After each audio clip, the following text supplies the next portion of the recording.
Sa likod ng bawat maliit na negosyo, may kwento ng diskarte, pagpili at sakripisyo.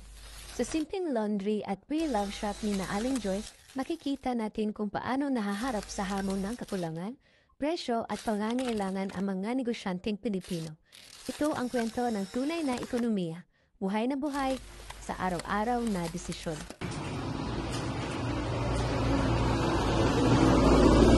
Ma! Ako kang ulo ko itong mga detergent. Nahalapot sila. Isa ito, paliton, regular, ikaturang magkatuon.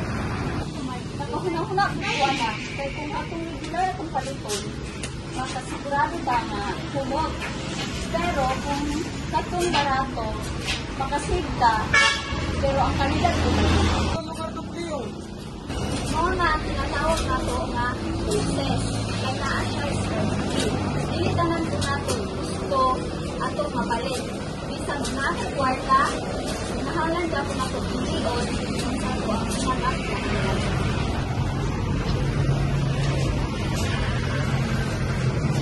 Hi, Aling Joy. May buntag ka na namin ko. Makaroon ka ng sikit na tikit na mga tuwaling bari. Siyempre, naamay promo karon para sa mga estudyante o senior students para matalan mo saktong servisyo o affordable para sa inyo.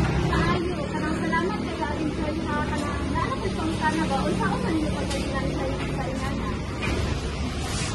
Sinasigurado ko na mo ang bawat na aming discount at kami. Enjoy. Kumusta na itong negosyo dira? Medyo challenging din. Taas na po ang presyo ng supplies. Hindi po na mo mapataas ang presyo kaya pinakuna po na mo na change na lang ang laundry company. So, sa kasalanan ng sa basic economics po, kung saan pag-produce, sa i-produce sana try to do. So, isang sa mga gagawin na negosyo, okay na siya ang pinahanglan ang mga basic economics mo, what to produce, how to produce, para ating sa produce. So, bisag sa pagmay ng mga negosyo, hindi na ang pinahanglan ang coordination task ng pagmay.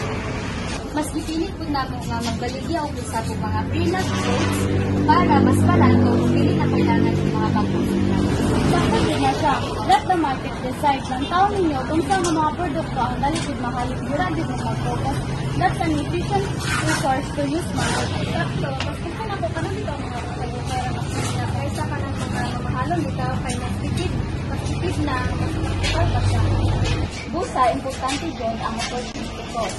Kung ang among puhunan na makapasok sa ulay-ulay, dili na may sinahanglan magpalit o bagong nga machines. Kay base, mapadali ang amo ang kita. Guys, dili na magkwarta ang puhunan nato no ang apil pod ang oras, effort ug kanang mga demand sa tao. So bisag mga gagmay na negosyo, magsugay kita siya. Sa gitna ng tumataas na presyo, kailangan ng matalinong diskarte. Sa bawat desisyon tulad ng pagpili ng supplies o pag-aalok ng promo, ipinapakita kung paano gumagana ang ekonomiya sa isang maliit na negosyo. Scarcity, choice at opportunity cost, lahat yan bahagi ng araw-araw na pagpapatakbo. Sa dulo, ang tamang diskarte at malakas na customer ang susi sa tagumpay.